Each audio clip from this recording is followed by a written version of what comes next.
Assalamualaikum anak-anak. Perkenalkan, nama Bunda Erilia Ambarwardani. Biasanya Bunda dipanggil Bunda Erilia. Di sini Bunda akan mendongeng yang berjudul Pisang Emas. Pasti penasaran kan kalian? Langsung saja kita dengarkan ceritanya. Let's go. Di suatu hutan yang lebat dan asri, terdapat sebuah gubuk kecil yang ditinggali oleh seorang nenek tua dan cucunya yang bernama Gelis.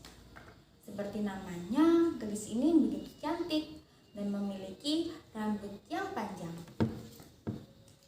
Ia dari lahir sudah ditinggal pergi oleh kedua orang tuanya, dan dia hanya tinggal berdua dengan neneknya.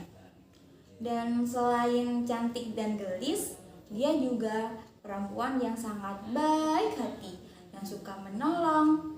Setiap harinya, Gelis ini membantu nenek mencari kayu bakar. Di sisi lain, Gelis ini adalah gadis yang unik karena dia bisa berbicara dan mengerti bahasa binatang. Karena sejak kecil Gelis ini sudah berteman dengan banyak binatang. Dan di sini Gelis memiliki teman yaitu bernama Bobo. Bobo ini adalah seekor kucing yang sangat lucu.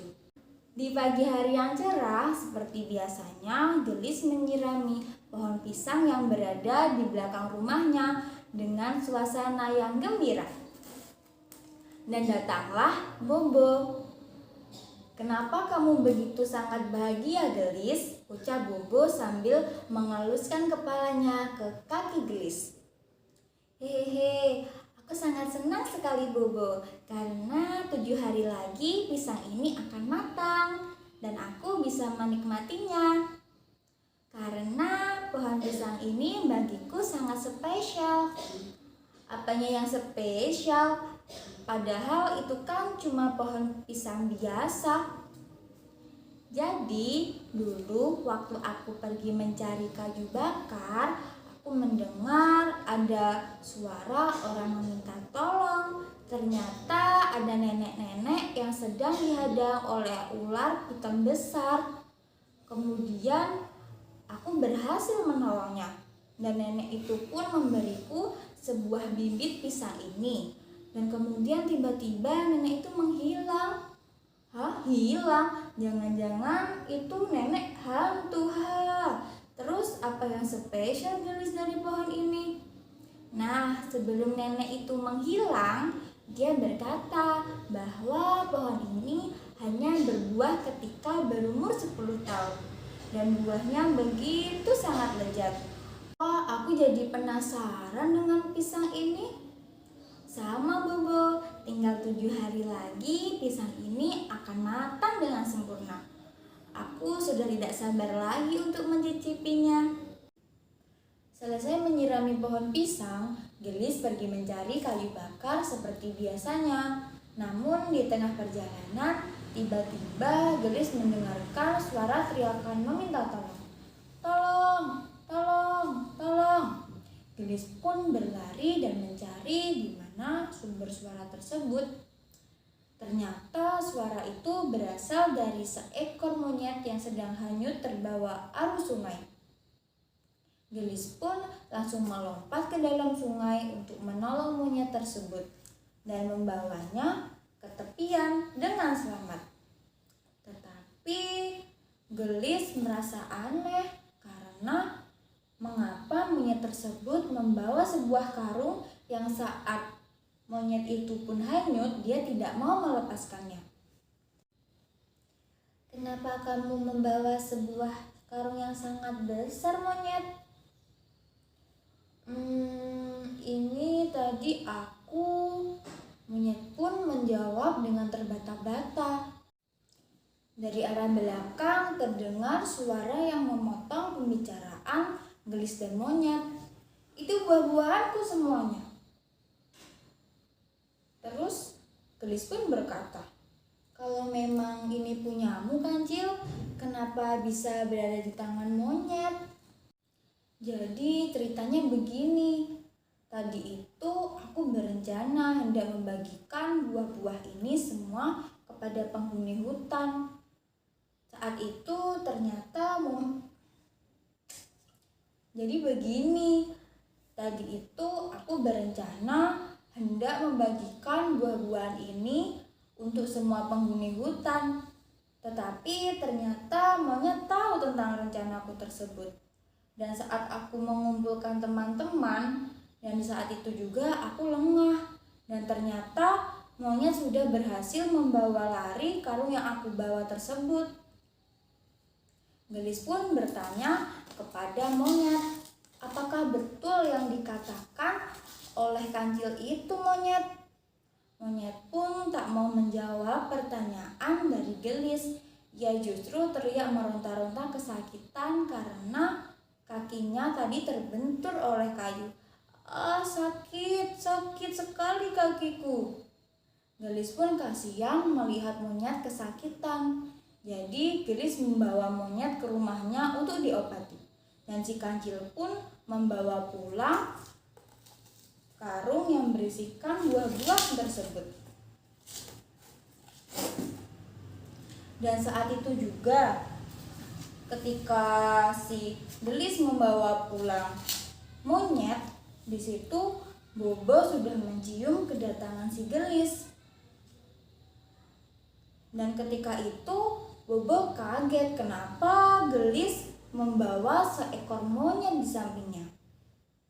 Bobo pun berkata, "Kenapa kamu pulang membawa monyet, Gelis?" "Jadi tadi aku menemukan monyet ini hanyut, Bobo. Kakinya terbentur batu, jadi aku menolongnya dan membawanya pulang ke rumah. Monyet ini mungkin akan tinggal beberapa hari sampai kakinya sembuh, jadi kamu harus bisa berteman baik ya dengannya." Bobo pun menjawab, "Iya," dengan wajah yang tidak suka kepada si monyet. Dan 5 hari pun berlalu. Kondisi monyet di situ sudah mulai membaik. Ia sudah bisa berjalan, melompat, dan berayunan dari pohon ke pohon yang lain. Dan saat itu monyet melihat sebuah pohon pisang yang berbuah emas. Monyet pun mendekat dan ingin memegangnya. Tetapi dari arah atas pohon mangga terdengar suara si Bobo. "Woi, apa yang sedang kamu lakukan di situ, monyet?" Aku hanya ingin melihat pohon pisang ini aja." "Jangan coba-coba kamu sentuh dan memakan buah pisang itu. Kamu nanti bisa mati karena pisang itu sangat beracun." Bobo pun meyakinkan monyet bahwa pisang itu beracun karena dari awal Bobo sudah menaruh kecurigaan kepada si monyet sejak pertama kali monyet datang ke rumah Gelis. Bobo takut akan terjadi sesuatu terhadap buah pisang ini. Monyet pun mulai percaya dengan kata-kata si Bobo. "Ih, menakutkan sekali. Pisang yang bersinar emas ini ternyata memiliki racun yang mematikan. Ih." Kemudian monyet pun pergi menuju ke tengah hutan untuk mencari suasana baru. Karena 5 hari ini monyet hanya saja berdiam diri di dalam rumah. Monyet pun melihat ada segerombolan penghuni hutan yang sedang berkumpul. Dari kejauhan monyet itu mendekat untuk menguping apa yang sedang mereka bicarakan. Ternyata itu adalah Gelis yang sedang mengumpulkan semua hewan hutan. "Halo semua teman-temanku, di sini aku ingin mengumpulkan kalian karena besok pisang emasku sudah genap berusia 10 tahun dan buahnya akan matang secara sempurna. Dan dulu kata nenek yang memberikan pisang itu bahwa pohon pisang itu akan berbuah yang sangat lezat. Semua hewan pun senang sekali dan tidak sabar menunggu besok untuk mencicipi pisang emas yang dimiliki Gelis. Aku sangat tidak sabar mencicipi kelezatan buah pisang emas itu. Aku juga sudah tidak sabar, kata seluruh penghuni hutan tersebut. Besok pagi kalian semua harus sudah ada di sini dan aku akan membawakan dan membagikan buah pisang itu kepada kalian. Siap, Gelis, begitu kata seluruh penghuni hutan. Monyet yang mendengar pembicaraan semua itu kesal dengan si Bobo karena dia telah membohonginya. Dasar si kucing, berani-beraninya dia membohongiku. Tunggu saja pembalasanku. Monyet yang tamak dan rakus itu pun memikirkan sebuah ide yang begitu licik. Bagaimana caranya bisa mendapatkan buah pisang emas itu? Di malam hari, saat Gelis dan Bobo tertidur pulas, monyet pun mengendap-endap bangun dari tidurnya dan berjalan perlahan-lahan menuju belakang rumah Gelis. Ia memiliki rencana untuk memiliki buah pisang ini sendirian. Dan akhirnya monyet pun memotong pisang emas itu dan membawanya lari menuju ke tengah hutan. Namun ternyata tidak disadari bahwa dari tadi Bobo itu sudah terbangun dan mengikuti si monyet pergi. Dan saat si monyet ingin menyembunyikan pisang tersebut, ia merasa ada yang mengikutinya dari belakang. Siapa di situ? Kenapa kamu mencuri pisang emas milik si Gelis, monyet? Padahal Gelis kan sudah baik kepadamu. Oh, jadi kamu sudah mengetahui rencanaku. Hahaha, kata si monyet dengan tertawa liciknya. Bobo pun marah dan memberi cakarnya kepada si monyet. Sring, hingga mata monyet terluka karena keadaan masih gelap, dan ketika Bobo ingin menyakar monyet lagi, monyet pun menghindar sehingga Bobo terjatuh ke dalam jurang. Hahaha, pasti kucing itu sudah mati, kata monyet dengan gembira. Dan matahari pun terbit. Gelis bergegas untuk menuju ke belakang rumahnya untuk melihat apakah pisang itu sudah matang dengan sempurna atau belum. Dan betapa terkejutnya Gelis. Di mana pisang emasku? Tiba-tiba monyet pun muncul dari belakang si Gelis. Gelis, aku melihat pisang emasmu telah dibawa pergi oleh Bobo. Dia ingin memilikinya sendiri. Tidak mungkin Bobo melakukan itu kepadaku. Aku melihatnya sendiri. Tadi malam Bobo diam-diam mengambil pisang itu. Buktinya sekarang dia tidak ada, kan? Kenapa Bobo bisa melakukan ini kepadaku? Gelis pun berlari menuju tengah hutan untuk menemui teman-temannya sambil menangis dan rasa kecewa karena tidak jadi membagikan pisang emas itu kepada mereka. Kemudian monyet pun mengikutinya dan menceritakan bahwa Bobolah yang sudah mencuri pisang emas itu.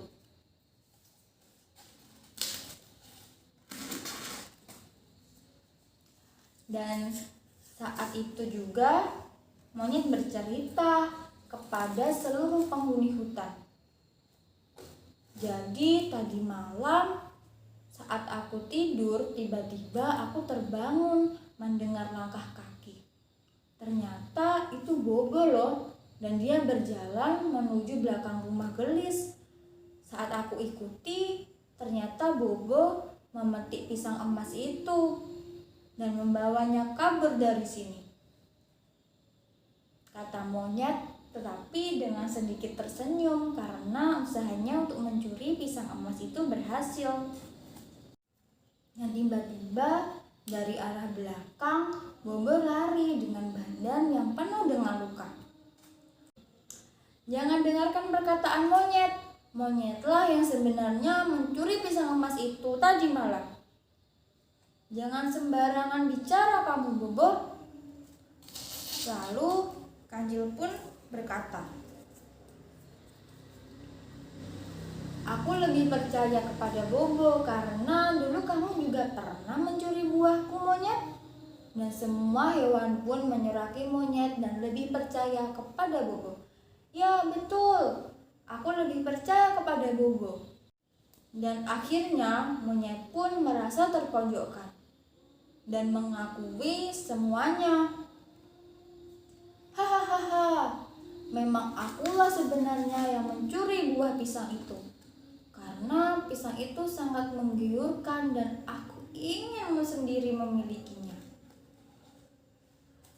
Kenapa kamu tega sekali kepadaku, monyet?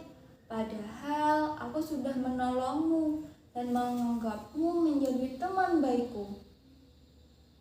Dan tiba-tiba ada seorang pemburu dari kejauhan yang berlari ke arah mereka. Dor, dor, dor. Itu adalah suara tembakan yang ditembakkan oleh pemburu.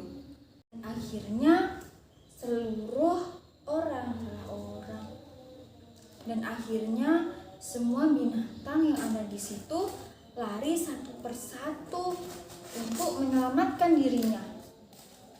Termasuk juga gelis. Gelis pun lari untuk menyelamatkan dirinya juga. Dan di situ tinggallah si monyet. Bukannya kabur si monyet, malah berlari menuju ke arah si pemburu. Karena pisang yang dia sembunyikan berada tepat di semak-semak jalan ke arah si pemburu. Dan naasnya si monyet tertangkap oleh si pemburu tersebut. Monyet pun meminta tolong dengan teriakannya. Tolong, tolong, tolong. Tetapi tidak ada satupun yang menolong si monyet. Dan si monyet pun dibawa ke kota oleh si pemburu untuk dijual. Dan ceritanya selesai. Jadi anak-anak tidak boleh tamak dan rakus, harus selalu berbagi kepada teman-teman. Dan ketika kita sudah ditolong oleh seseorang, kita harus tahu berbuat baik dan balas budi, karena itu termasuk dari akhlak terpuji. Jadi di sini anak-anak bisa mengambil kesimpulan bahwa kita tidak boleh rakus dan tamak. Nah, mungkin itu saja dongeng yang bisa Bunda ceritakan. Kita tidak boleh seperti monyet yang tamak dan rakus. Dan sekian dari Bunda, terima kasih sudah melihat video Bunda. Saya akhiri, Bunda akhiri. Wassalamualaikum warahmatullahi wabarakatuh. Terima kasih.